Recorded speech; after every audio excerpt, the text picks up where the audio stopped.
What is up, people? Hopefully the sound is good. I almost forgot to turn my microphone on. I did it right that moment, so you might have heard a small little sound like a click or like a shh. That would be that. It seems like my sound is being picked up appropriately, so I'm going to go ahead and guess that it is working properly. There was a patch. It was yesterday, right after...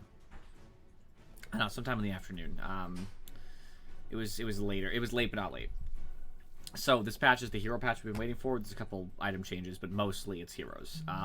Most every hero in the game, not every hero, but most every hero in the game got some sort of change. But there's definitely some that did not. Sorry, getting messages here. We'll go through them as fast as we can. I know I'm starting before our normal stream time. I probably won't finish in an hour, but I'm going to try my best. Many of them are talent changes. I'm going to try to gloss over those because talent changes are a little bit harder to analyze the implications. We'll have to see more gameplay footage, me playing, other people playing, you know, that sort of thing. So jumping right in. They changed some disassembling. I've never seen a reason why you would ever disassemble an Abyssal Blade, so okay. I know disassembling a Mjolnir is also peculiar. I know that you could do it just to get the Hyperstone for something else, but that seems rather peculiar. They changed Silver Edge, and I think the reason why is that Silver Edge is considered a higher tier item. There's no reason you would need to disassemble it. And Solar Crest, because I think what people were doing is you were disassembling Solar Crest to get... Ooh, thank you, Infuri. Much love for the sub. And Rocket, is my sound okay, by the way, right now? Just let me know, because give me some sort of feedback, because I'm not really sure. Solar, I think you could disassemble for the Talisman Evasion. Does it still use that? I don't know. Whatever. The point is, I'm glad these are no longer disassemblable. I think smaller items should be disassemblable, but not bigger ones. On that note, they changed the Echo Saber can be disassembled. Weird, but okay. Veil can now be applied on invulnerable units. The hair. Oh, gosh. Wonderful. I got my hair back. This means that if you are, like, I think Brewmaster ulting and stuff, that's hidden too, though. So not hidden, but, like, invulnerable would be, I'm trying to make a good status that counts as invulnerable. There's some weird statuses that have to do with transformations and stuff like that. And so now Veil can be applied on those units, which is kind of a big deal. It just means that Veil is a little bit more utility-based. So I believe you're invulnerable when you're phase shifted and OD imprisoned, if I remember correctly. So that means that you could be hit with a Veil even though you're sitting there and gone. But I'm not 100% sure on that. I'd have to look at the status hidden. Invulnerable, and see what the deal is. Monkey King Bar got its recipe increased. This because MKB was one of the best carry items when they changed it. So now they're trying to make it a little bit more expensive, so it's not like so easy to attain. This actually buffs PA passively, obviously, because it's an evasion-based hero. She's one of the only ones that has a notable evasion built into the character, so that's unfortunate for anybody who hates PA. But for everybody else, it's just kind of making it a more fair item. Orchid got its attack speed reduced slightly because it's just too good of an item for how cheap it is. It's supposed to be more for the active than it is the stats, but the stats are very good, so they had to just try to like bring that down a little bit so that it was more about the active. We'll see what's going to happen in the long run with that, but I'm glad to see it just being toned down. Midas got its cost reduced. The reason why, I think, is with this early game meta coming in now. I think Midas didn't have much of a place left. You still could buy it on some heroes, but I think we were seeing it less and less, and so they have to try to reduce that price to make it more viable to buy a Midas. I'm fine with this. I usually complain when Midas is buffed, but this one's fine. Into the heroes. Abaddon. Base health regen was increased by 0.5, making Abaddon much easier to sustain throwing mist coils and to trade better. So this is a very big deal for an Abaddon 4, for example. Mist coil cast range went up by 75. It's minor. It just means it's easier to finish heroes off and stuff and heal your allies from during a big team fight. His talent just got a little better. These are minor, but it's just quality of life. Alk. Unstable concoction radius, which means when it hits a hero when he throws it, that radius, I believe, got increased by 50. That's actually very notable. It means Alk is more likely to get another hero inside of an unstable concoction throw. And since a lot of people are building the unstable concoction talents, that makes that a big, better strategy. The damage talent went up. His chemical rage talent went up. The chemical rage talent going up is minor. Honestly, when you have that much regen, it's not really that big of a deal to get another 10. So I don't really care too much about that unless he builds, like, I don't know, something that amplifies it. But the unstable concoction damage is a big deal because he can get the cooldown down really low on unstable. So it's, what, 16 minus 6? So a 10-second cooldown on a now bigger radius unstable concoction, and he can add 400 damage to that. So if he does the maximum, it's now 760. So that's like a big deal. Ice Vortex mana cost was reduced. It's minor, but it does matter because AA wants to throw this down before he uses abilities, but it costs so much as you level it that it becomes less incentivized to actually do it unless you have a very big mana pool. So it's just nice to see it coming down a little bit in the late game. Shilling Touch attack range went up. That's only really applicable if you have the Aghanims, because I don't think that talent you'll really ever take by itself. It just doesn't, I don't know if it seems worth it. The Chilling Touch damage is similar. Basically, anybody wants to build an AA like semi-carry or something and wants to go Aghanim, so lets him use his thing all the time, you would go these talents, and that's a stronger build. Anti-Mage lost agility, 0.2 for everybody who doesn't remember. That means in 5 levels, you'll lose 1 agility. So over the course of level 30, if you were to hit that, it means he'll lose 6 agility, so it's rather minor, but it's notable, right? And I think that's fine. Anti-Mage can, he's more about getting ahead than he is about being a big late-game core, so I'm fine with that change.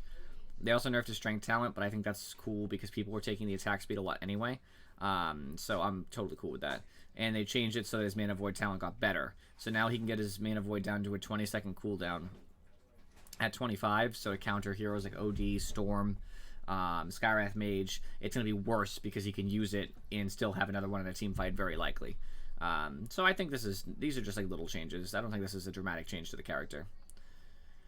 Arc Warden base armor increased by 1. That's just a minor laning thing. I mean, obviously it matters all throughout the entire game, but it's big for laning so that he can actually trade with anybody who hits him back. Agility starts higher and also has a higher gain, meaning he'll have higher attack speed, higher damage, higher armor throughout the entire game. This is also going to affect his duplicate, since his duplicate is based off his base stats, so that means the duplicate will also hit faster, harder, more armor. Spark rate duration was reduced, meaning that you can't just stack them as much. You still can stack them, of course. The cooldown's rather low when you usually have you and the duplicate, but it just means that you can't have as many in the same place at the same time, which is a nerf for sure. It means when he's trying to cover an entire area during the duration, they will go away sooner, making it easier for the enemy team to jump into that opening. Instead of a cooldown reduction early, they kicked it back. They kicked the they basically just rearranged. They just moved things around. In general, I'm glad the cooldown reduction is later because it's really annoying to have an Arc Warden spamming ult as often as early, but since it's a much bigger thing, the cooldown's almost more than double reduction. That's kind of a big deal. That makes me sad. So I don't know. This is probably a buff overall, honestly. This is just buffs. I think it's because Arc Wardens don't get online fast enough often, so I think that they tried to do something to get him more relevant. Cullen Blade kill threshold went up at levels 2 and 3 by a slight amount. It basically just means it's easier to catch heroes when they're in that killing threshold without having to like wait till they have like 50 health just to be sure. It stinks when your axe because like do they like you can click on them, but like their health is moving back and forth so rapidly. It's like, are they at the kill threshold or are they not? So giving that higher range means it's easier just to pull a trigger and just kill. They got rid of his strength talent and instead gave it attack speed. They got rid of his attack speed for the attacks proc counter helix. Proc's helix went to Cullen Blade threshold, which is very interesting. So now instead of 450, well, usually it used to be 400. Now with a talent, you can get it all the way up to 600. So 600 health, instant death from Axe. I think for certain heroes, that actually might be a notable way to play, because now Axe can grab someone squishy like Anti-Mage, call, battle hunger, hit him a couple times, and Anti-Mage might have, like I said, 500 health left. And before, 500 is just too much, right? The 400 is not enough. Anti-Mage will live. Especially considering that without the ult procking, it's magical damage, so he wouldn't even take that much for it. So you can't even do it and hope your team will follow up. It'll do nothing. You'll hit him and you'll do like 7 damage, whatever. Now you might actually be able to get the kill before he blinks away, which is kind of a big deal. They're minor, but it's nice. Bane, base attributes were reduced by 1. It's because he has the same, I believe, starting attributes for all 3 stats, so he lost 1 to all of those.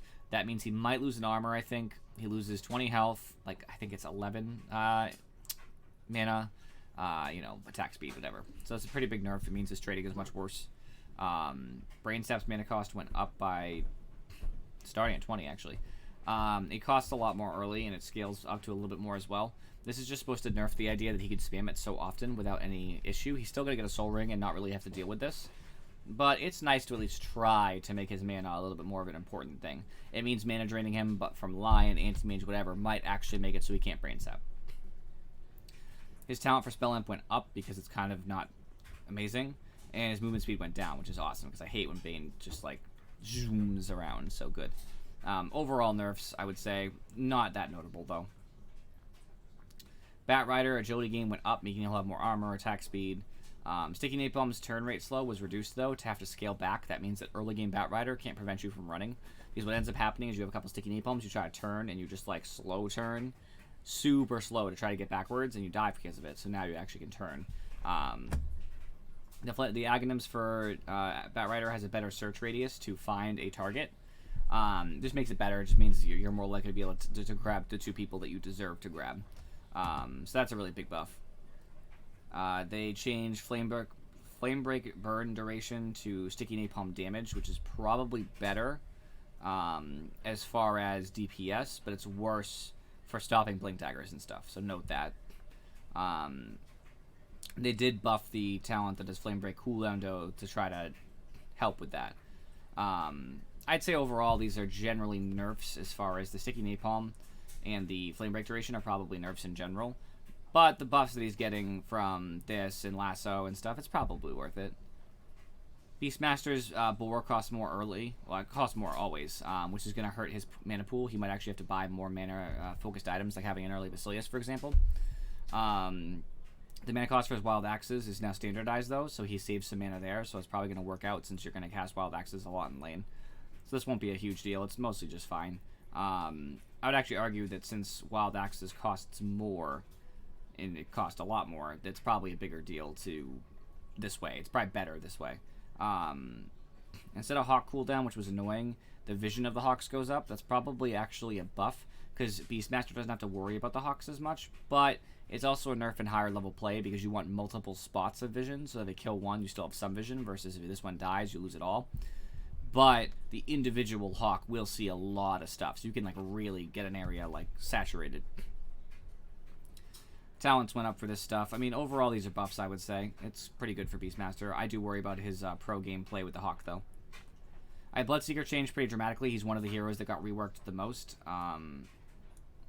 So Intelligence was increased, the base and the gains, so he's going to have a lot more mana to play with, which is very good. Blood Rage has now been reworked. It does have a mana cost, as a side note. I don't think it said that it did it? It does, though. Basically, now... Forget everything you know about Blood Rage. Now, it increases his attack speed and Spell Amp. He can put it on allies for a reduced amount. It's half attack speed, but gives all the Spell Amp, I think. And it drains max health per second. So it's max health, meaning it's not current, so it's actually pretty dangerous. It lasts for 8 seconds. So it's going to do, at max level, 24% of the max health of the person you put it on is going to disappear. That's a pretty big deal in a fight. And the cooldown's rather low. It's also not lethal. It can be cast without interrupting movement, though. And the reason why that matters is when you're chasing, you can cast it and you don't have to stop, which is a big deal for Bloodseeker. So overall, this is obviously scary, right? Damaging you. Here's the kicker, though. Thirst doesn't grant the attack speed. Instead, it provides heals based on the max health of a creep that dies near you. And same thing with heroes. So now instead, he has the passive component. If things die near him, or from him, whichever, he gets health. And that's going to be a big deal for in fights, because if things are dying in general, within 300 radius, which means you should be really close, you'll get health back anyway. So the Blood Rage might be combated by that. Also note that Blood Rage no longer makes you take more damage, meaning it does damage, but that's the only extra damage you're taking. So Bloodseeker Blood Rages himself, and you'd use like a Lion ult, Lena ult. He's not taking any extra damage from that like he used to. You can't take advantage. You can't take advantage of the fact that he's putting himself in a fragile position to attack. Now, it's just the ability that helps him. It hurts him too, so in theory, yes, he could die because he's draining his own health. But not in the same regard. Making Zeus not as much of a counter to him anymore. His talents just got a little bit better, basically. They changed some things over to make more sense in the context. They're all better. I would argue this kind of Bloodseeker is going to be a little different. He's going to be a little bit less oppressive in the early game because now he's not getting the damage from Blood Rage, so it's harder to last hit. So the early game Bloodseeker is going to have that problem. And honestly, they're probably not going to take Blood Rage early. They're probably going to take Thirst first now because you heal off creeps, which is what you want, right? Thirst and Blood Right. And you're going to use that to stay alive. And it's going to be very valuable to fight because if you kill a hero during a gank, well, if you get 30% of their max health, if you killed a 1,000 health hero, you gain 300 health. So if you were getting low from that kill and you had like 150 left from the kill and there's another hero there, you're now at 450. So like you can fight all over again. So I think they're going to do that a lot more. The attack speed's going to benefit Bloodseeker as well, because now he has a reason to actually buy damage, which before he didn't need to as much because it amplified, so it's kind of a mixed build. I think now he just wants to build flat damage and utilize the extra attack speed, because 140 is a lot, to see what's going on. You can also, in theory, imagine a support Bloodseeker. I'm not saying it'll work, but because he can use the steroid on other people and raise their attack speed as well, so someone like Sven might appreciate that, for example, Spectre, something like that. So I'm not sure. I don't really know how I feel about it. It's definitely mixed. He gets some weaknesses, some strengths. We'll kind of see. Bounty Hunter, all buffs, more mana regen. The damage spread is more reliable. This is a big change you're going to see in a lot of heroes in this patch. Basically, it's the exact same average. It just shrinks the range, so it's more reliable how much you're going to hit for. Track costs less. They changed his regular damage to Janata damage. That's kind of a benefit when he doesn't have Janata up, but not a benefit because it's a lot more. So, like, he can't be crit off, though. So the 20 was crit off by Janata, so it's just added.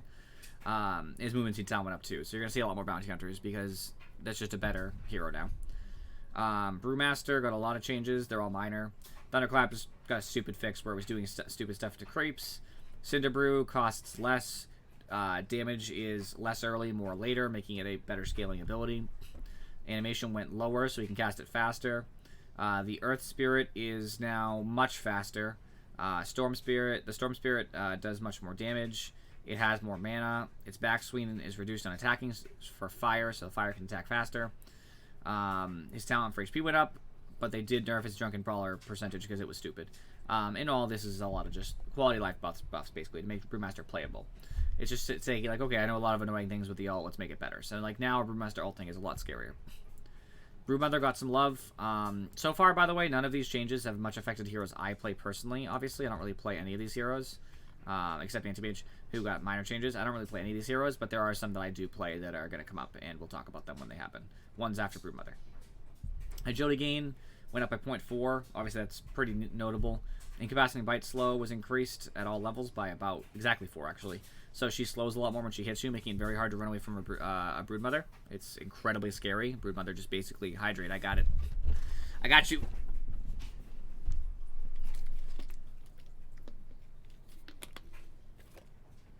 I get a backup water, don't worry. Making running away from Broodmother terrible. It's honestly awful. I don't love this change, I won't lie. They also increased Spiderling health, but they reduced magic resistance, making it easier to clear Spiderlings for supports who have nuke spells, worse for cores, because they have more health to tank with. This is going to make pushing also better, because the tower does all physicals, so when the tower is trying to defend by itself with the creeps that are there, the Spiderlings are harder to kill. So this is just a general buff to Broodmother. Centaur, my hero. I used to play this hero a lot. If you guys look back in footage back from when I started streaming, before Centaur got the extra damage to retaliate, you'll see that I used to play Centaur. They just changed Centaur. I love it. Retaliate no longer has an active component that provides attack damage. Goodbye, right-click Centaur. Now instead it is reverted to how it used to be, where it has return, has a base value, and then on top of that takes a percentage of your strength and does that as damage as well. So if you hit Centaur, you take the new base value, which is reduced value because they're adding something to it, so it bounces out. So now instead you take, let's just say level 4, 60 damage plus 35% of Centaur's strength every time you hit him. That's how it used to be, and people thought it was too broken because it's a lot. Like, it's a lot.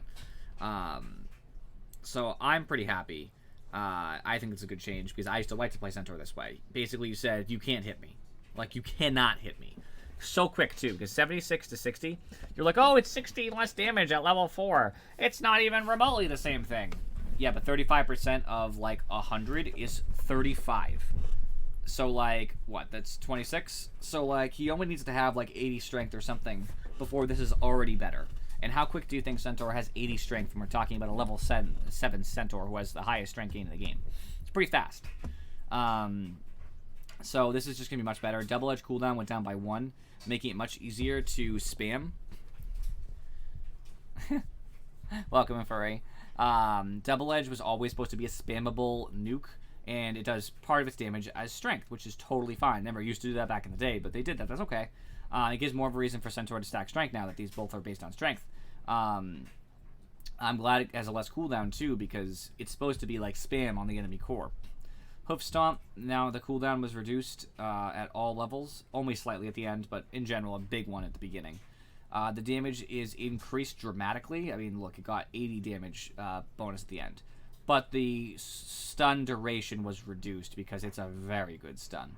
And especially if the cooldown's lower, you have to understand the stun has to be less duration, otherwise you're going to spam it. The mana cost was also reduced, making it easier to cast early. It scales back to the same.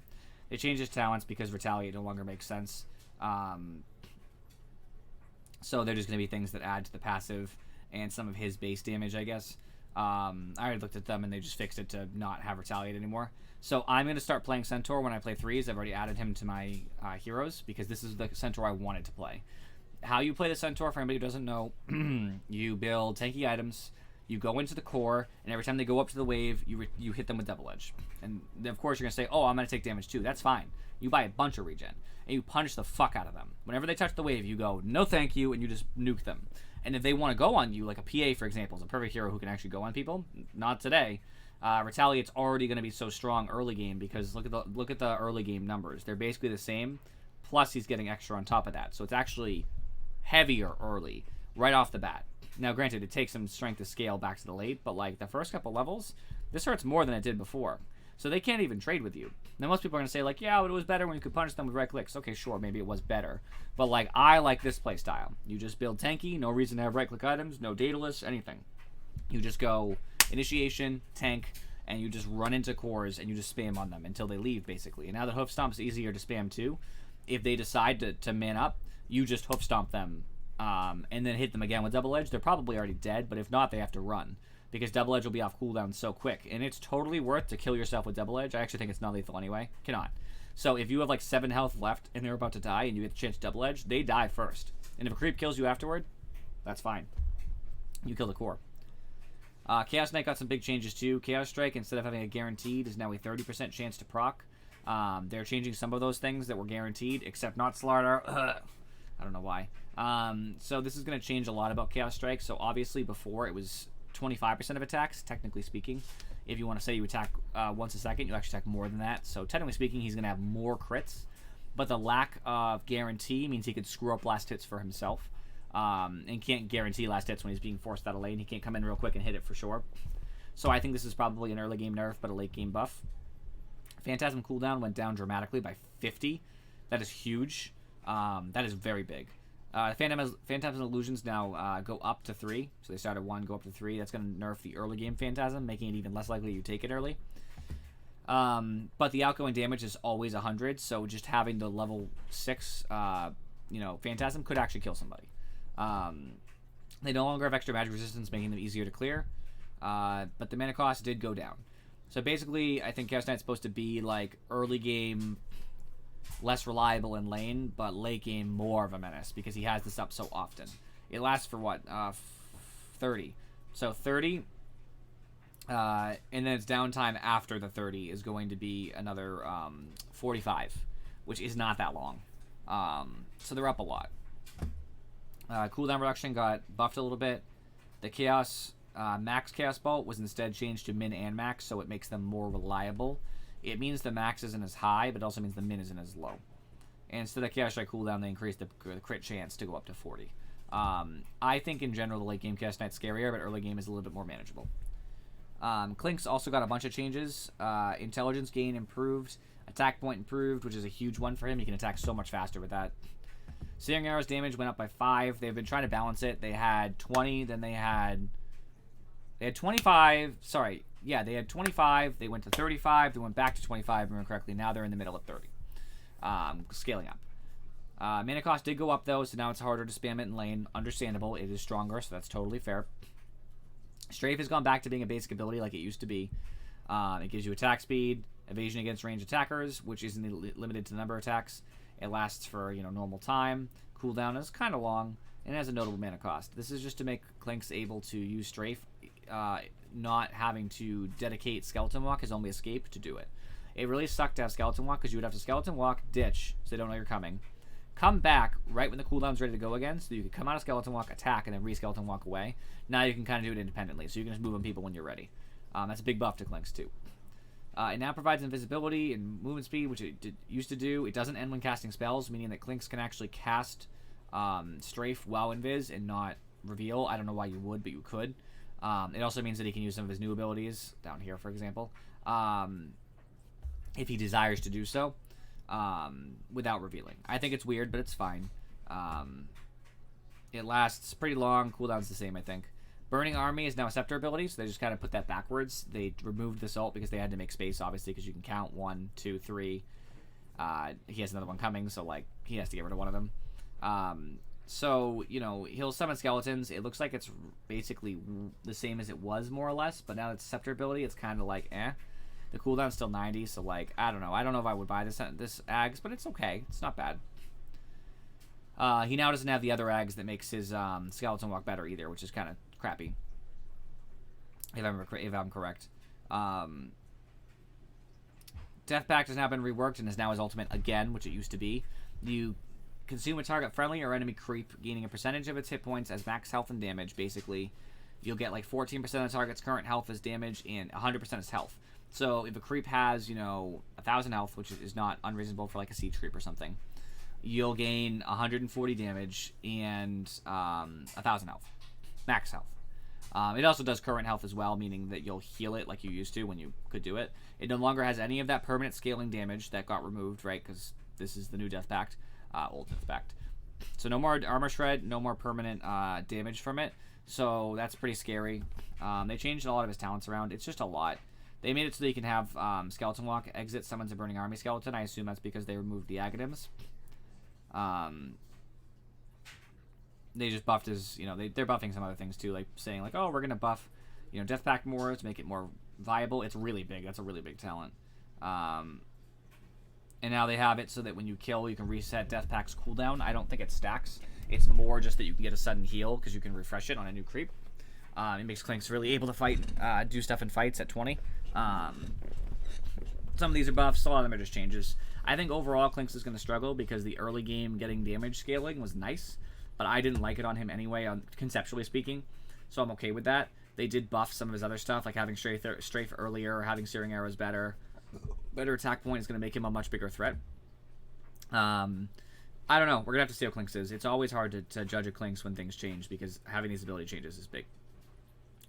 Clockwork, Rocket Flare just has less duration of vision, which is good. It was stupid. Instead of strength, he has 1 power cogs hit to kill. That means that he can't tank up as easily, but that he can make it harder for cores to get out of cogs.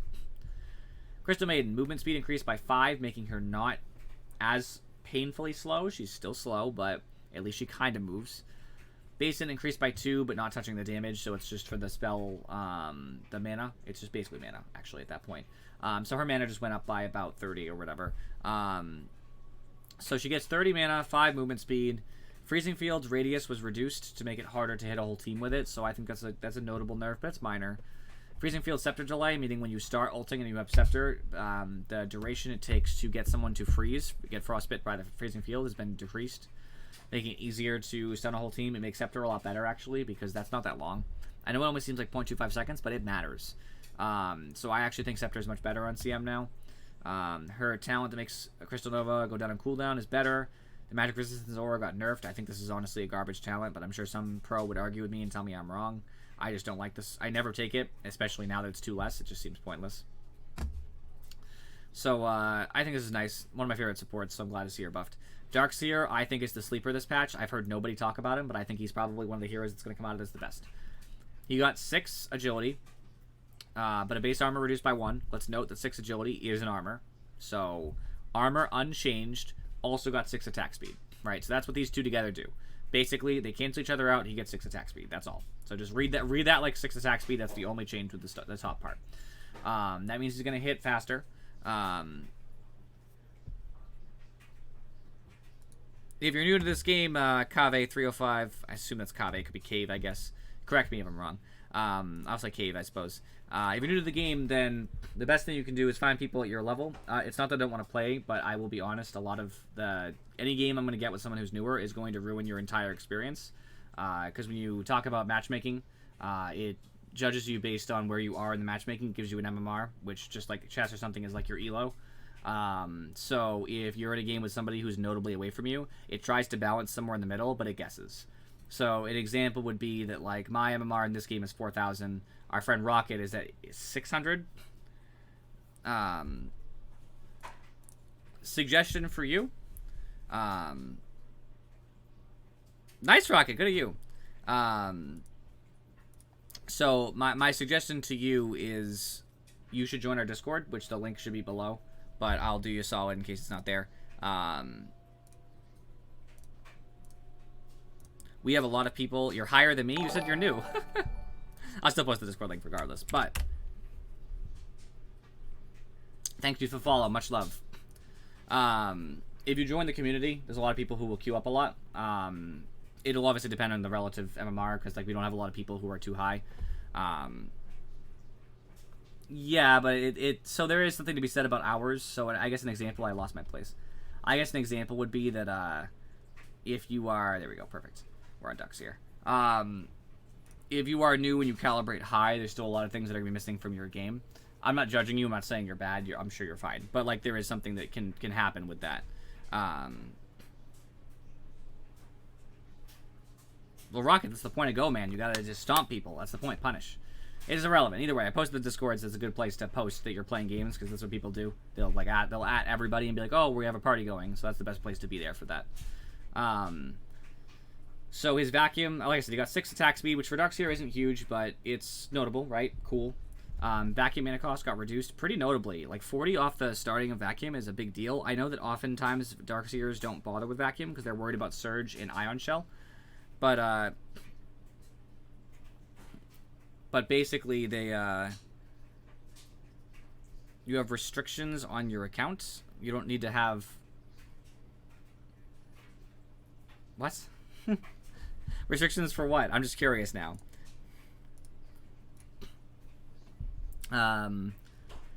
Basically you're not gonna do this early, but it's gonna matter a lot when he starts to level at around level like 8 or so. I'm not a Darkseer player. No, I know, but I'm saying like if you were on the Discord, you could post your link when people want to play, and they could use your friend code to add you to the party. Is what I mean. So basically around level 8, 9, whatever Darkseer gets vacuum, it's going to be a big deal because he can cast it more freely. The damage actually went up notably by 50 at each level, which is a big deal, right, to nuke. So like adding to that is huge. And the cooldown, I don't know what this is. We were all laughing about this. Every time I click the actual page, it just randomly jumps me for some reason. We were all laughing about this. I don't know what this is. It said refined from. It's just the exact same cooldown listed with 0.0s. I'm sure this is a mistake and nobody noticed. Pay $5 for what? So I think in general, other than this weird change, this is obviously a big buff to vacuum. Wall of Replica slow is 0.25 longer. This basically means that Wall of Replica is going to be a bigger deal in team fights because when you walk through it or get pulled in with vacuum, which yet again is better, it's going to slow you down longer, which means you have to BKB or you have to force staff yourself out, whatever the case may be, which is a big buff for Darkseer. Why would you need to pay to add people? I've never heard of such a feature in Steam, to be honest.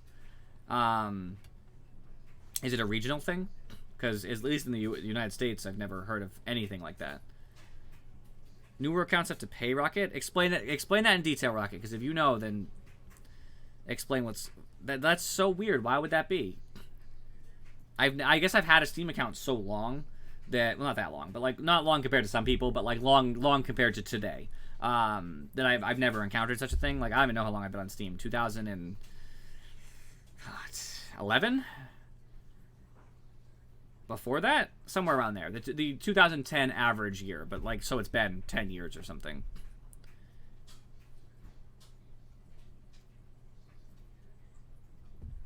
That makes sense. Are you smurfing then? I don't. If you are, it's fine. I'm not gonna like report you. I'm just asking. I know a lot of people who try to smurf, so that would make sense, I suppose. For a scam account, makes sense, Rocket. That I understand that. I'm glad you explained the conceptual basis around that, because that actually makes a lot of sense. His talents got changed. I don't think anything except this talent matters. Well, actually, these two talents matter. So 400 max health on Iron Shell means basically that if he casts Iron Shell on a core like an anti-mage, he raises their max health by 400. It does not change the current health. The percentage is maintained. But if it's before a team fight, which you will do if you know you're about to fight, you raise whatever core you want, 400 health. Oh, excuse me. You know, basically that's going to be the equivalent of 20 strength, because it's, yeah, it's 20 health per strength, so 20 strength.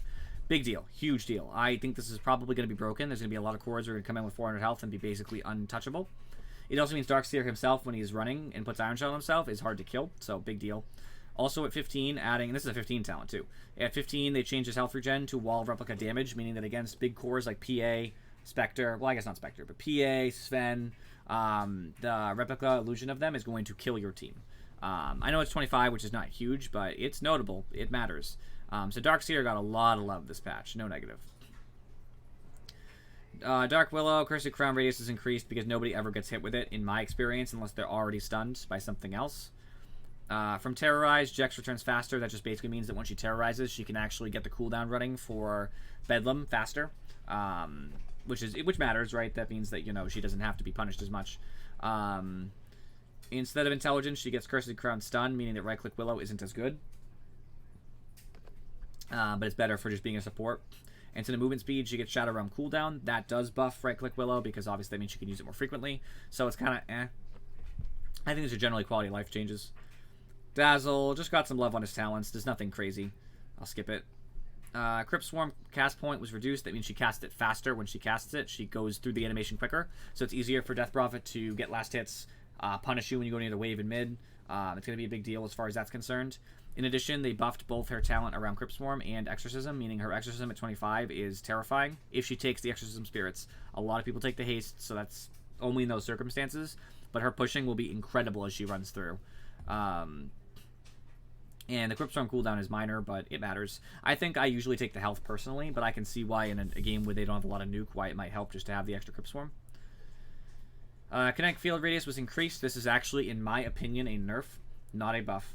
The reason why is it's easier to catch people in it with a bigger radius. However, it is also a nerf because it's harder to land a static storm that can't be walked out of while remaining in kinetic field.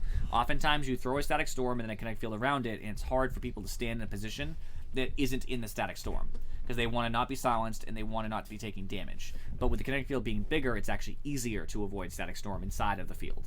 So it's a buff and a nerf at the same time. Just fixed a bug with Glimpse. This game is never going to stop with the coordinator. They changed his magic resistance to be kinetic field cooldown. I think that's a big buff. They moved this down basically, and they gave him a talent at 15 for a static storm increased duration. I think that's nonsense. His ult lasts so long with that. I think that's going to be a huge, like with Ags especially doing the mute. Is it mute? Oh, no, it's break, right? No, it's mute. It's mute. Adding the mute, that's going to be a huge deal. Disruptor is going to be a menace. He's going to be an absolute menace late game. So this is a huge change. Doom got some love. There's two people who got attack range changes. He's one of them. He got 25 to his attack range just for attacking. That's a big deal because that means he's going to be able to trade better with enemies. His base armor was increased by 1 as well, making it easier to trade. Devour's base gold went up, so it scales better. It ends up at the same, but it scales better. Devour's regen was reduced, though, by 1 at all levels, so he has armor, but he loses 1 HP for regen. I would say that's good, because nuking is usually the way to kill Doom anyway. Even though he's tanky, it's really, right-clicking is never really the answer, so it just makes it easier to nuke him. Scorched Earth backswing animation time was reduced, making it come out faster. And they just changed they just reversed his talents, basically, which is fine. I think overall this is going to make him better in lane. Devour especially, it just means that he's going to get more gold early game when he takes his first level of Devour, whether that be at the beginning or whether it be later, whichever. It's going to benefit him. Drow Ranger base damage spread was reduced, so it's the same average, but it's more reliable. 5 more movement speed, armor increased by 1, making it harder to push the Drow out of lane because she can usually get away from the extra movement speed, and she has the armor to resist damage. The Gust Blind was buffed again, because I think people aren't taking it, so like now it's getting ridiculous. And they changed her movement speed talent, which is sad for me, to multi-shot cooldown. 6 reduction to multi-shot cooldown makes it like really spammable. So you're going to see a lot of multi-shots when Drow gets rolling. This patch is going to take forever. I'm going to try to rush. Base strength was increased by 1, minor. Rolling boulder collision radius was increased. Quality of life, just so you can hit it easier. Magnetize starts lower but scales better. This is because Magnetize is too good early, so I'm fine with that change there. It's just too good. Late game, it's scary, though. It still does a lot, even at 18, even the heroes that have high health. So that's nice. Now he can enchant himself with a Remnant and kick himself with Bolter Smash, meaning that he has better utility as well. So a lot of love to Earth Spirit. He needed it. He's still good. He's always been good, but he still needs it. What's up, Keeps On? Isn't 1, you mean the talent? It's multi-shot damage, yeah. So she's going to have cooldown and damage for multi-shot. So what are you going to do, right? Earthshaker Fissure duration was reduced at earlier levels, making it harder to Fissure trap people at level 1 through 3, basically, roughly. Is when he does that a lot, so it's harder for that to last. I think that's a nice nerf for early game Earthshaker. It's very annoying. Enchant Totem's backswing animation time was reduced, making it easier to enchant Totem and swing. So that's a buff. And they just changed 25 damage to 20 base damage. The reason why is the 25 damage doesn't get multiplied by crits or enchant Totem, I believe. Now the 20 does. So the 20 gets multiplied by the 400%. So it's just a way to make his ability function better with his other abilities, but still slightly nerfing in that regard.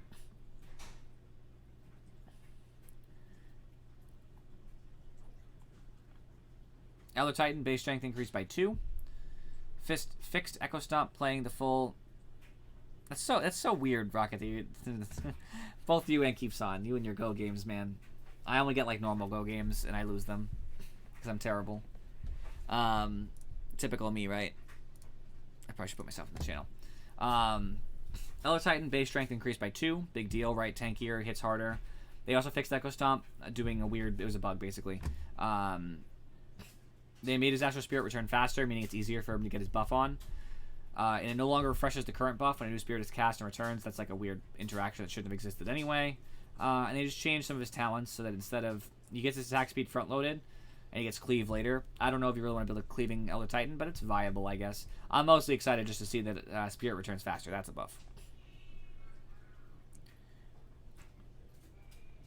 Flame Guard damage per second was reduced. Fine. Enchantress intelligence gain increased from 3.6 to 3.8. That's a minor change, but again, more damage, more mana. Turn rate was improved, so she turns faster. Her Scepter now also provides 150 attack range, so it's not just for... Actually, doesn't her Scepter add Sprink? Whatever, it adds 150 attack range, so that's really nice for her. Very big benefit. Nature's Descendant heal interval happens more often, so that means that it basically is more normalized. It does the same total healing, but it'll tick more often, meaning that it's less likely you get stuck with like a health amount that's going to kill you because it hasn't done a full second. It's more like it heals you, it's going to heal you every half, so it's less likely you get that weird in between. And just increased her talent for move speed. These are all just nice changes for her. Enigma, Malefice damage is lower in general. It starts a little better a little earlier, but in general it's gonna end up lower. It just starts a little better. They just changed some of his talents around. I don't think any of them are dramatic. I'll just pass them. Time Walk Scepter AoE, which means when he jumps in and gets that free bash, it's a bigger radius, meaning he bashes the whole team easier than he did before. They reversed the talent for Time Walk cast range and cooldown. I think this is nice for Void because he wants the early Chronos better. So it's nice to see him get this talent faster, even though it's less total. It's just nice to see him get the ability to get good Chronos earlier. And the Time Walk talent is actually better by 0.55, meaning that he actually is scarier late game because he can Time Walk more frequently and negate damage. Grimstroke attack range was increased by 25. That's minor, but it does matter for trading. Grimstroke is probably one of the scariest supports in lane now. He was already really good. He was very highly played, so seeing him get a buff is scary. They changed movement speed to cast range. That's actually a nerf. Movement speed's probably better. They changed oh, sorry.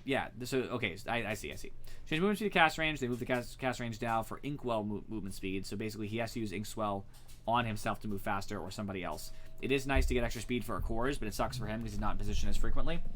And they just buffed his Stroke of Fate cast range, which I don't think is a big deal.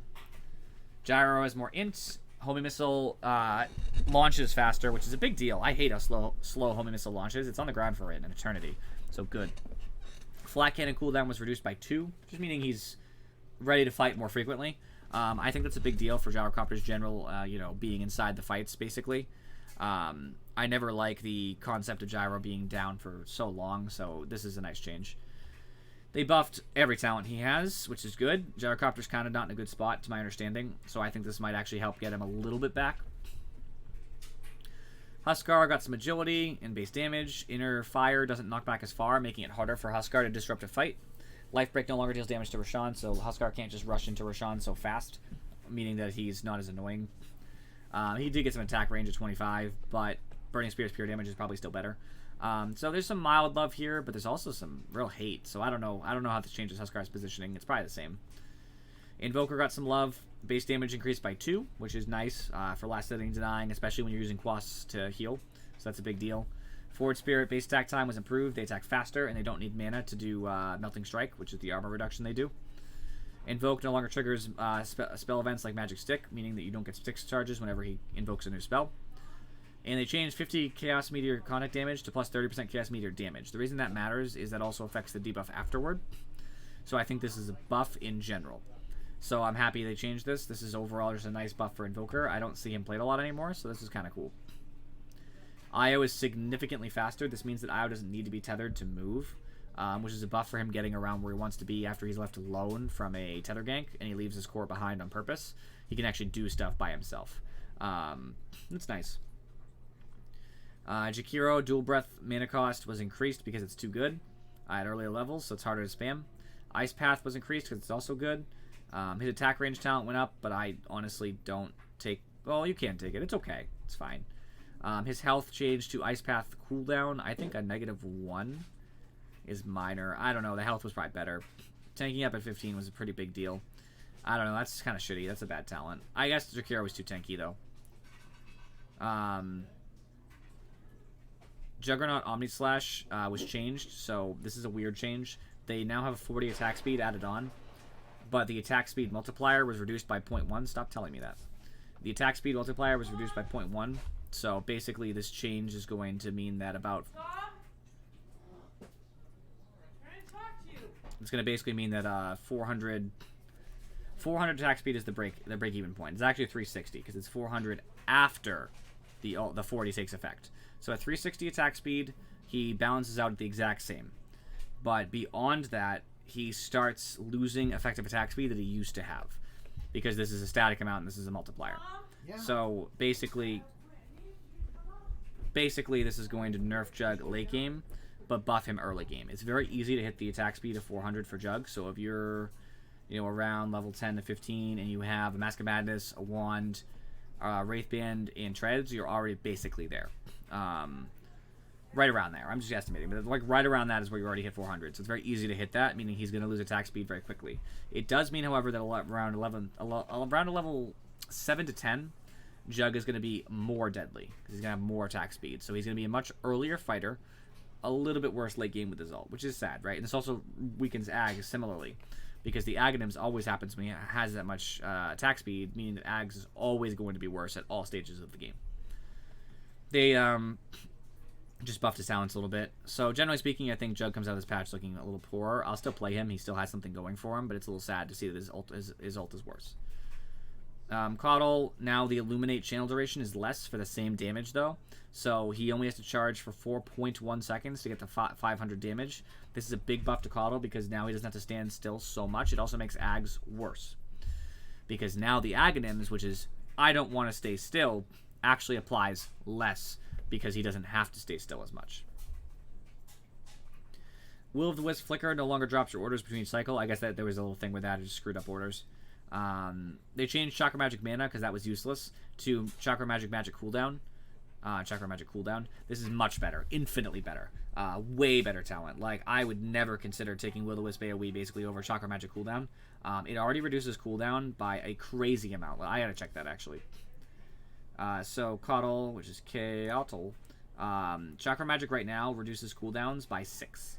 So he can now reduce them by an additional 4. So that means any cooldown that is basically 11 or less, because it's 10, 11 or less basically, can now be instantly ready.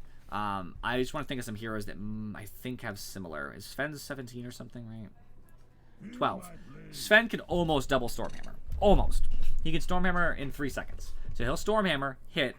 attack about three or four times, whatever, and then be able to Stormhammer again. Just think about that.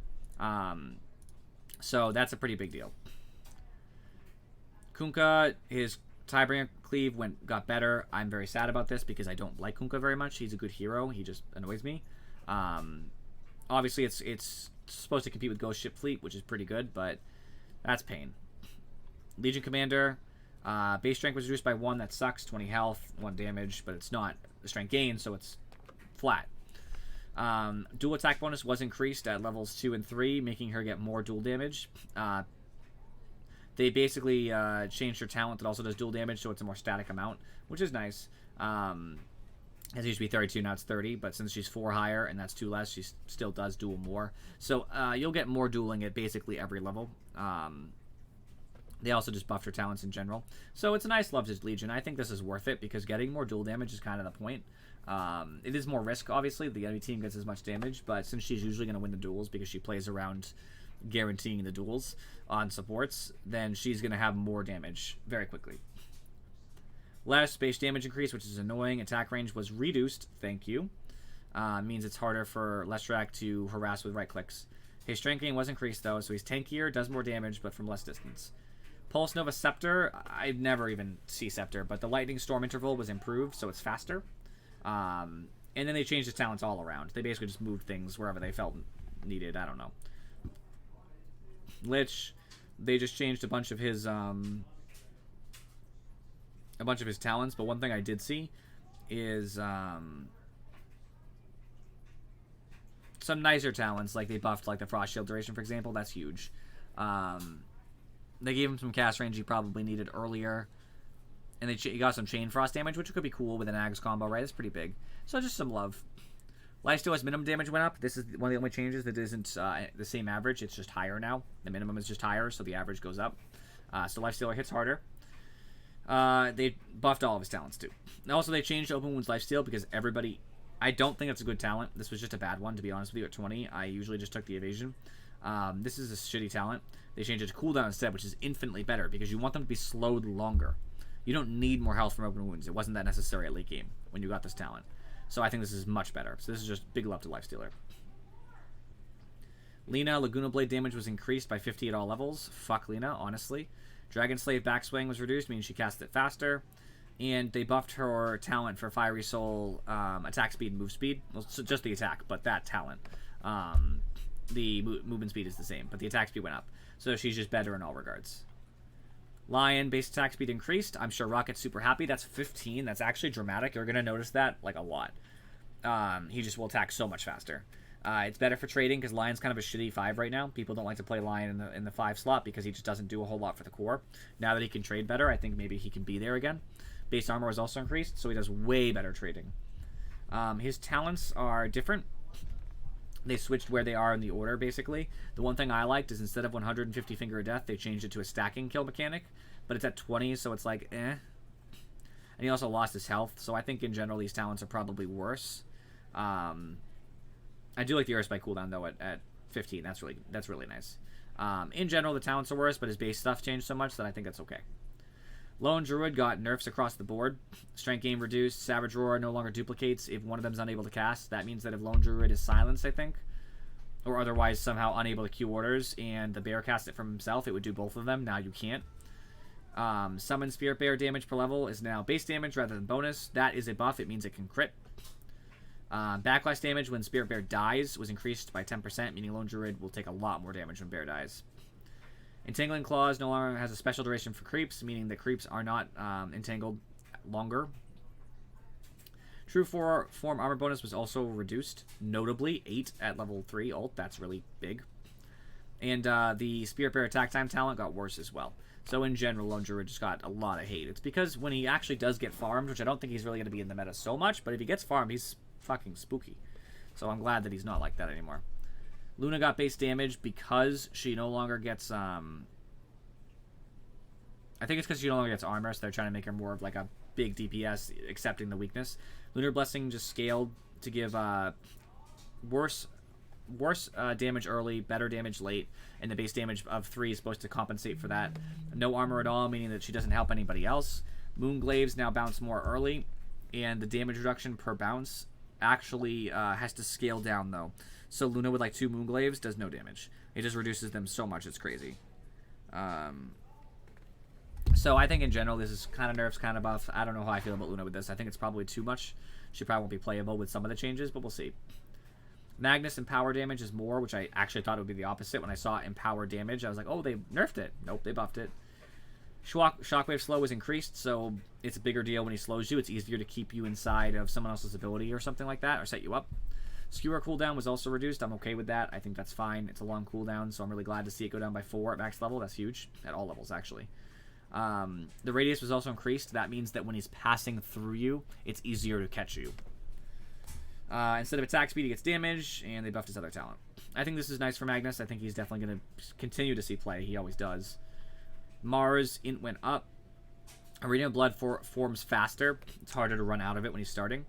And the Spear cooldown talent went up, just making Mars, you know, a little bit better. Medusa got a lot of changes. Base strength increased by 2. Tankier, right? 40. Base int increased by 4, making it easier for her to sustain her mana shield. And also cast Mystic Stake. Split shot primary arrow now has the same damage reduction as secondary arrows. Now the reason why this is because the next change can now be toggled. So if you are split shotting, it's going to reduce the damage of who you're shooting at. Which sucks because obviously you want to do full damage on the real target and just have the split shots as a bonus. That's how it was. But now they're all lower. So you're taking a -4 doing split shot. The arrow count was increased though, so now she can hit more units. She was hitting 4 before, now she's hitting 5. The secondary arrow bonus range was up too, so it's easier to hit other units. And the damage for the split shot arrows actually went up, especially early, but even from 5% at the end, making Medusa actually do, you know, basically more damage in a team fight. I guess you could argue she does a little bit less because the main target was taking 100%, and the extra 5% for 4 doesn't really, you know, it's 20, so I guess you could argue, oh, it's fine, but like it's similar, but it does stink. Mystic Snake cast point was reduced, making it cast faster, which is easier to catch people when they're in a bad spot. The cooldown was reduced by 1. I think Medusa in general needed this love. This is probably all mostly positive for her. I'm glad split shot is toggleable because it sucks when it sucked when they made it not toggleable anymore because I always felt like they were restricting me. I know that you did 100 for the main target, so who cared? But with the other changes, I'm glad, like 3 to 4 and stuff. Moonlight Shadow movement speed was reduced, making people not as fast early with it, so it's not as easy to gank right off the bat. Sacred Arrow cooldown was increased too to make Mirana a little bit harder to gank as often. Leap distance was increased though, so she can just move whenever she wants. And they buffed her attack speed talent, so she's probably still going to be a core because this doesn't really affect her core stuff. So she's just going to be played as a core now. MK base armor increased by 3. That's dramatic. He's so hard to push out of lane now. Conversely, he did get Jingu Mastery ruined by 20 at all levels. And since that crits off of Q, that means that's a pretty big amount. The tracker was also reduced, so it doesn't early game doesn't have as many seconds to get you. Wukong's command attack interval was improved, meaning they attack faster. And they just buffed some of his talents. They actually made the 20 go back to his talent. So at 15, if you take this talent, he's the same with Jingu Mastery. But you need to take it. So like if you take the Tree Dance cast range, which I know a lot of people at higher Mars do because it's very good, you're losing that. So you have to you'll basically they end loaded it to a talent, which is obviously a way to weaken a hero. Naga is much faster by 10. That's notable. Ensnare casts faster. In Song of the Siren, if you have a Scepter, it now also reduces the cooldown by 20, making Naga impossible to kill if she has Scepter, basically. Nature's Prophet base armor reduced by 2, making it easier to mid against him by training. The Treants are now worth less. Yeah, they're worth less. So they're not as it's not as bad when you summon them and they die. He got all of his talents were basically ruined, except Wrath of Nature based damage went up. So I guess that was cool, I suppose. Other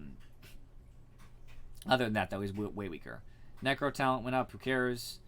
They changed Night Stalker, and I love this a lot. Instead of having health and mana for his 2 options at 10, it's now void damage, which is his Q, which also is where his Ags does, so it can actually be bigger than that looks, or extra movement speed with Hunter the Night active. Both of them are fair. I love them a lot more than this shitty stuff, so this is very good. Nyx Impale damage got increased notably, 20 at all levels, and his Spell and talent went up, making Nyx a much better hero for like quick kills. I still don't know if Nyx is going to be big in the meta, but maybe. Ogre Magi lost 0.4 agility gain, meaning he'll have much less armor as the game goes on, and attack speed too. But unrefined mana cost, unrefined Fire Blast, the mana cost went down by 15% because it cast based on the percentage of your remaining mana. That's a big deal. So it's much easier to make this work and not be mana'd out. So I think you're going to see a lot more just casting-focused spammer ogres who are just like, oh, I have an Aghanims and I just literally stun lock you. That's going to happen more.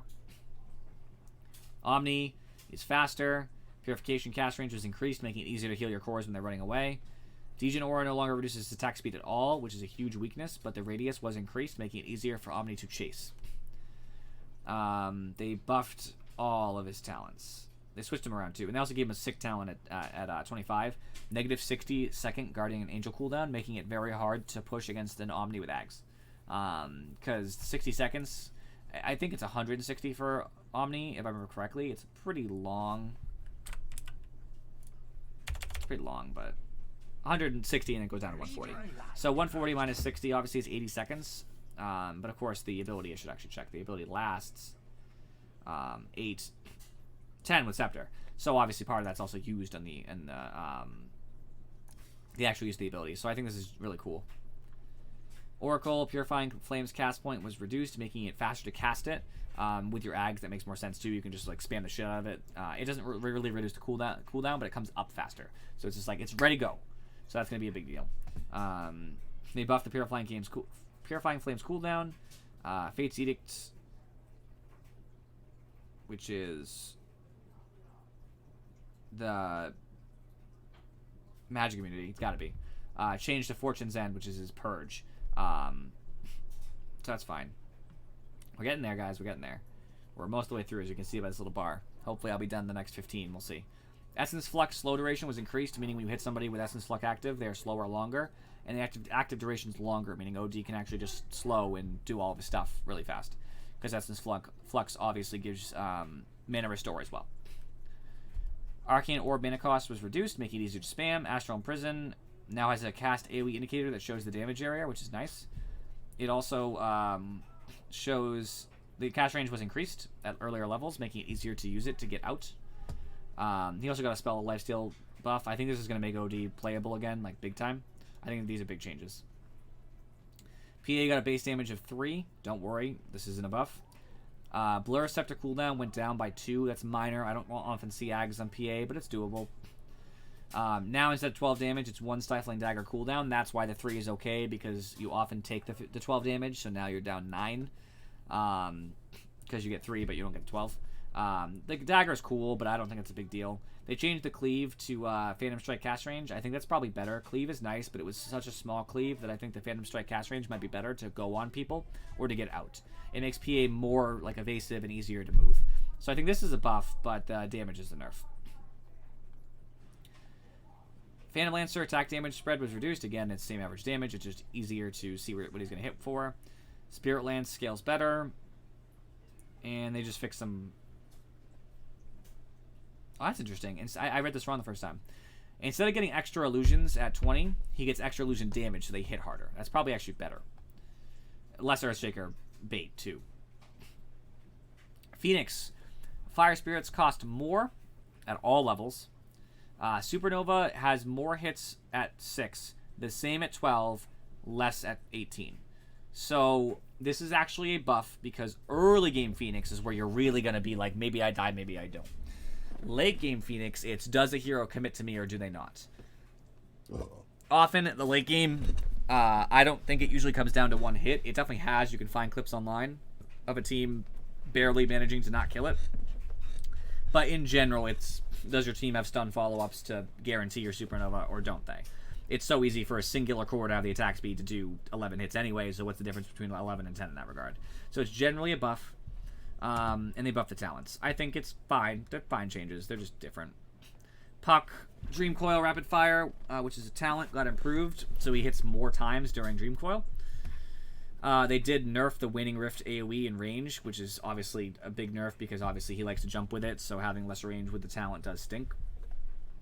Pudge is playable again. Base health regen was increased by 1, making Pudge much more viable to keep health up early. Strength gain was reduced by 0.8. That's a big sad, right? Meat hook cooldown was reduced early game. That's the same late, but it's just nice to be able to throw more hooks. Rot slow was increased early game, same late, again, early game. Flesh Heap Strength Gain was increased by 0.5 at all levels. The kicker here is that 0.5 at all levels compared to 0.8 every level means that you have to have at least more than one Flesh Heap stack per level that you are for this to be a buff, the Strength Gain. Because it's 0.5 per, extra per hero that you've killed and got Flesh Heap for. 0.8 lost. If you're like level 10, that means you've lost 8 strength. And you only get 0.5 per thing, so you're going to have to get 16 Flesh Heap stacks at level 10. Example. It's late game Pudge is going to be a buff when he has, like, let's just go ahead and say, he has 40 Flesh Heap stacks, which is unlikely. Okay, at that point, it doesn't matter. You're going to have more strength. But in general, this is a nerf to his strength game. He's going to be squishier. And that also means less damage. So I think this is a big nerf to his strength in general. He's not as tanky. But conversely, he's a little bit more useful early because the Rot's a little better to chase heroes down, and Meat Hook is up more often. They also just buffed a little talent. So I think overall this is a good buff, especially with the health regen coming up. It's just sad that they had to also nerf his strength gain a lot. I think they might bring this back up to about 3.4, 3.5, and then maybe they'll be happy with that. Quap, strength gain reduced. She's easier to kill. Shadow Strike mana cost was increased, so it's harder to spam. Initial damage reduced. Harder to kill with it. Sonic Wave mana cost was increased. Late game, harder to spam. These are just quality of life things. They're not a big deal. Just make her a little weaker. Razor. Strength gain was increased by 0.2. Agility as well. Plasma Field cooldown was reduced at all levels. Static Link no longer disarms you. So what it did before is you Static Linked, you couldn't attack. You just automatically hit the target, basically. I'm going to explain this in layman's terms. You Static Link, that's the target you're hitting no matter what you do. You can't stop it. You can't try to attack someone else. Now you can. Now instead, automatically you'll target the person you're linking, and you are allowed to move while targeting. However,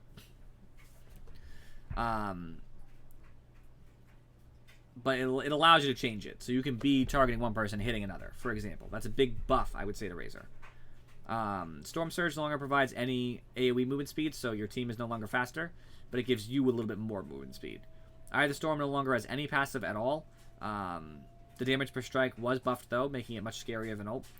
And they just changed this because it doesn't make sense anymore. Rubik attacks faster. His attack damage is more regulated. Fade Bolt damage reduction is no longer fixed, meaning like reduce 40 damage. Now it's percentage based. So heroes who have more base damage are hit harder. Heroes with less are hit less. So this is actually a buff to supports versus Rubik. Because now when they hit you, you still actually hit relatively hard versus I hit for 0. The cores are hit harder, though, because it's like, I have 200 damage. I don't care about 40. Now it's, oh, you have 200 damage? Try, not 40, it's 68. So, that's a little change to the priority of that. Damage was increased for that, and the mana cost was reduced, making it easier to spam. Mid-Rubik, anybody? They changed this damage to base damage so it could be crit off of. And they changed his Hero Bolt, the Fade Bolt doing more reduction to stealing hero damage, which means that a right-click Rubik actually could be possible. I don't think it's good, but you could do it. Caustic Finale has been changed dramatically. Forget everything you know about Caustic. Caustic is now entirely different.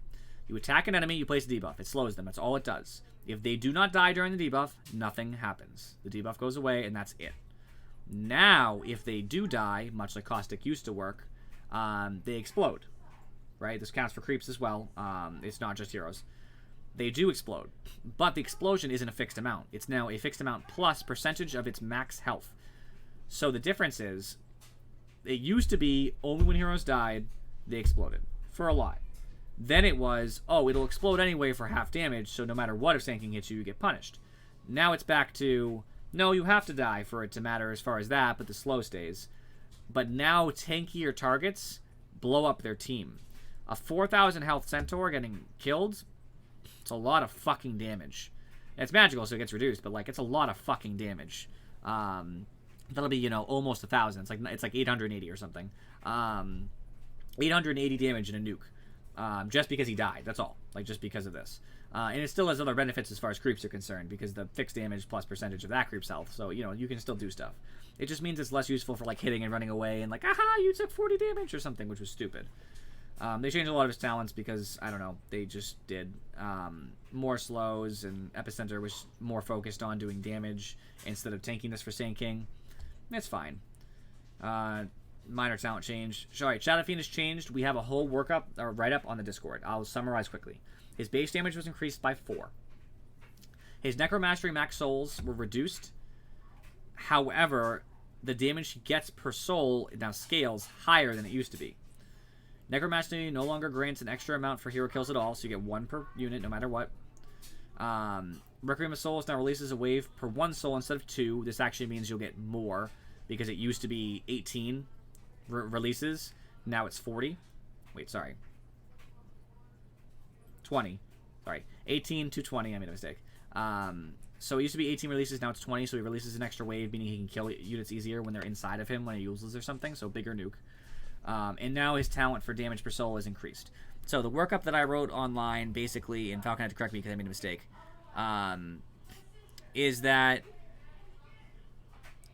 So now he's getting more damage at the beginning of the game when he has the max level. Less until that point, though, right?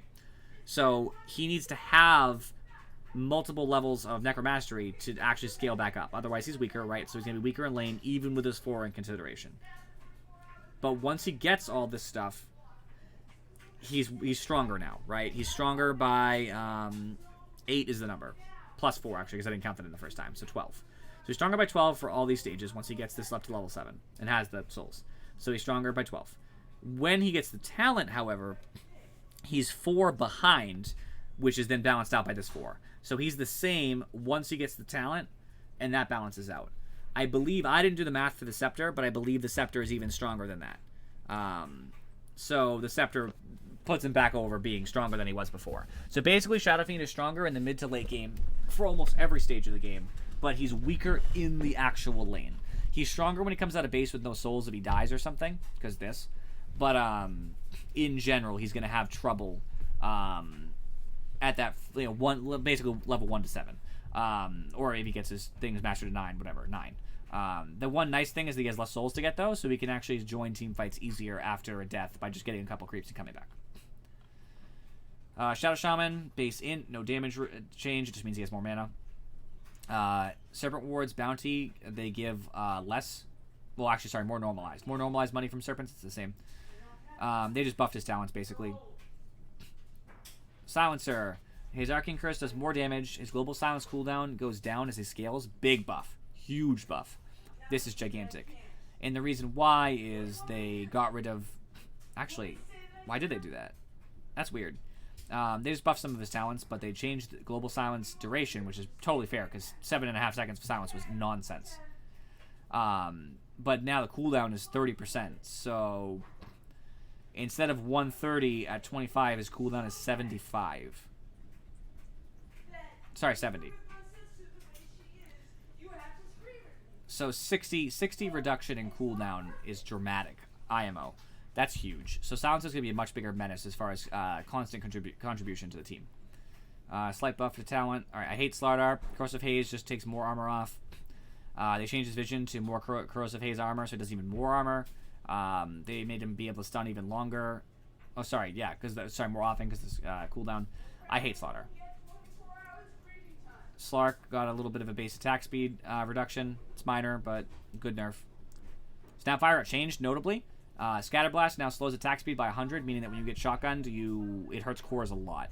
So Snapfire is now a much better 4 in my position because she really shuts down cores during fights. Little Shredder no longer reduces enemy attack speed because they put that to Scatterblast. Instead, it now reduces armor per attack, which is 4 attacks, right? 6. So it's only for a little while, so she has to do them fast, obviously, because like they'll go away. But that means that she's much better at helping kill a target quickly too, because that means Little Shredder now does like crazy damage. They had to reduce the damage to make the early game to make that fair, but late game it just does more. It's 80, 80, but now it reduces armor, so she'll shred you. Funny enough, Little Shredder, haha. Instead of Scatterblast applying Disarm, it's instead Little Shredder multi-shot, so she can really armor shred a team. I think that's worse, actually. Scatterblast Disarm was better. It was a really big ability, so I think that's a nerf. So she got some changes, but I think overall buffs. I think that's cool. Sniper, they just nerfed Shrapnel, and they made the Ags not as valuable until 18, basically. Who cares? Spectre got 1 nerf and then a bunch of buffs. The nerf is that she lost 1 health regen, which sucks a lot for laning. Shadow Step now just got a little love, so it's a better ability. Haunt Illusions no longer have fixed movement speed, meaning that they can actually chase faster if you're fast, which is big because Spectre's usually fast with Manta and stuff. They no longer have a 1 second delay on acting. That means that when they first come in, they stare at you for a second, and then they act. Now they like just hit you. So that's a huge buff, right? Because they're going to do a lot more damage in that time. Because they might attack 2 times during that second with Desolate. Desolate damage went up by 10 at all levels. That's a really big deal for taking early game Roshan. That's a really big deal for killing heroes, especially Chords.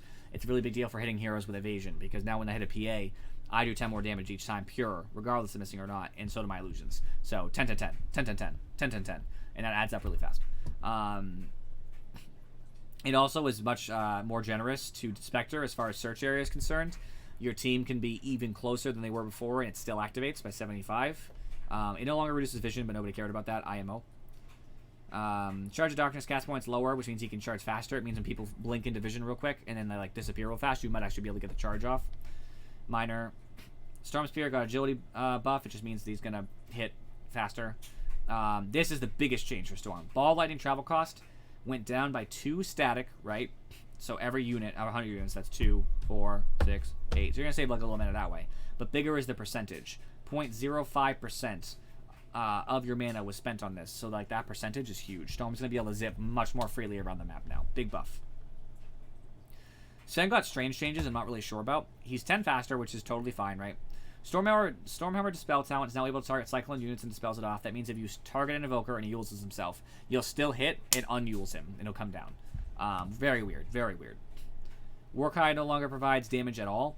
The movement speed is now provided for allies, right? So that's cool, so he can buff everybody. And the movement speed is higher.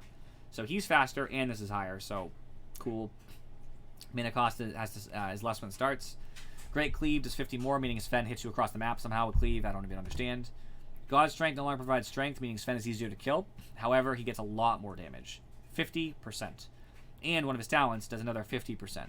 And the duration of God's Strength is higher. So it's easier to kill Sven and punish him, even during God's Strength, because he has no extra survivability. He'll still die, right? He has to be KB, he has to Satanic, whatever. So that's nice, right? There's counterplay. However, he does a lot of fucking damage. I think 30 strength versus 50% damage. Yeah, honestly, that's always better, right? I don't know. He'd very quickly would get more damage out of this, I'm almost positive. Because the 30 strength used to be multiplied by 1.6, so it's 30 plus, 20. So it's like 50 damage.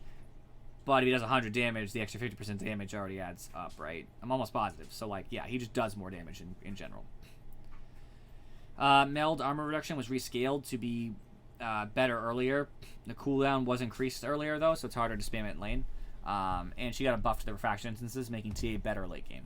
Late game, she can sometimes have problems because she can be nuked down really fast with CC. So now it's harder to actually kill her before she gets going again. Meta no longer reduces movement speed, making Terrorblade just a better hero in general. But his movement speed talent was nerfed because of that. Tide's tankier, it does more damage. Kraken Shell does more resistance, and the talent for Kraken Shell is bigger too. So Tide's basically unkillable now. Timbersaw base strength increased, base mana increased. Mana talent was reduced to compensate, because that's what it is, basically just front-loaded. Reactive armor stacks for the talent went up as well. Timbersaw is also unkillable. Tiny, they changed back in some regard. You got some base health. Toss duration was increased, meaning you're up in the air longer, which is a big deal. Avalanche initial projectile, which means the first one that comes to get you takes a fixed amount of seconds to arrive at the destination, but instead has no longer has a fixed thing. It has a projectile speed. That means if you avalanche point blank, you stun instantly versus 0.5 seconds no matter what. That also means if you try to get someone with the edge of avalanche, it could take longer. I think. I don't know how fast 1200 is in relation to time. I don't have that number available. But in general, that's the concept. Tree Grab no longer slows Tiny, so he's still fast when he Tree Grabs, which is nice. It now has a charge limit again. That's how they reverted him. The unit damage is static, and it's less than it used to be. Building damage is better early and better late, which is better. Splash damage was also increased, so now Tiny actually has a restriction on charges, which is better. That's just cooler. I like that a lot more. And all the benefits that go along with that. Grow bonus damage was rescaled to be worse early, better late. And they changed it so you can get more attack charges and stuff. I think this is better for Tiny in general. These are a lot of buffs, honestly. Tramp Protector, Leech Seed just went back to basically doing what it does before. You target an enemy and slow them and heal yourself and allies. Eyes in the Forest now has charges, so that means that if you die, you can actually have a couple charges waiting. Troll, just some changes. Instead of max fervor stacks, it's fervor attack speed. That's probably better, because very rarely are you going to hit someone like whatever it is, like 15 times or whatever I think it is, in a row. So it's better to have the attack speed, because it helps you ramp up faster. Tusk gets some armor love, snowball ally damage love, you know, stuff like that, just small stuff. Underlord changed dramatically. Attack range was increased by 25, making him much better at trading in lane. Atrophy Aura no longer provides any permanent bonus damage at all. This is a huge nerf, and people are going to be mad because they want to play right-click Underlord. His creep death damage was rescaled to be worse at the beginning, but then scaled better, so he gets more damage from creeps dying, meaning he hits harder. And the damage duration lasts longer at later levels as well, making him do more damage, literally, but just not scale as far as, like, killing heroes. Firestorm's cast point was reduced by 0.1, making it faster to cast. The AoE was also increased at later levels, making it much easier to deny areas. The debuff no longer ignores Ancients, meaning he can take Ancients with it. Pit of Malice cooldown was reduced, which is just nice. And they just changed some talents around. I don't think any of them are gigantic, they're just different things. Undying no longer has a Radiance on his ult, nor does it change zombies at all. Instead, now it increases, like it used to, increases all damage the target that's in your aura takes by a percentage. So if Undying is next to an enemy hero and Undying has a teammate that's aligned who ults you, you'll take extra damage just for being next to Undying. So he's more team-orientated. He's not as much like, oh, I'm going to do more damage to you just by, you know, myself. It's like, no, I just set you up. Ursa, Earthshock slow was reduced at late levels. The cooldown was increased, so it's nerfed in general. Enrage cooldown was nerfed at earlier levels. And they decided that Enrage duration was bullshit, so they changed it to Earthshock cooldown. So nerf in general. Wave of Terror Vision was increased, actually, so that's nice. Venge can check areas easier. Instead of Venge Aura Attribute, it gives Venge Aura Attack Range, which is a big combo with people who need the attack range, like a TA, a Luna, etc., etc. And now can nuke even harder with Magic Missile, which is nonsense to me. It does like 500 damage. Veno, base movement speed increased by 5. Fuck Veno. Poison Sting damage went up. It no longer reduces HP regen, which is nice. Plague Ward's health is way too high now. It starts super high. It goes the same, but that's like way too high. It's hard to kill them. Poison Over Scepter cooldown was reduced, making it easier to spam when you have ults, ags. I hate Veno. Stupid buffs. We're almost done. Viper damage was increased by 2. Intelligence was increased, both the base and gain. So Viper can just spam more. Visage attack projectile speed was increased, making it just easier for Visage to actually hit people.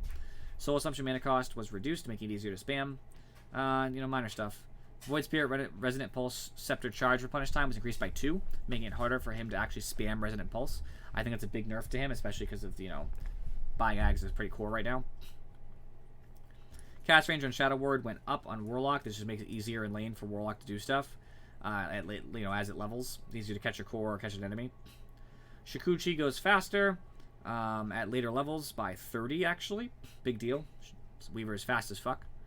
Time-Lapse Scepter cooldown was increased by 4, making it harder to time-lapse allies.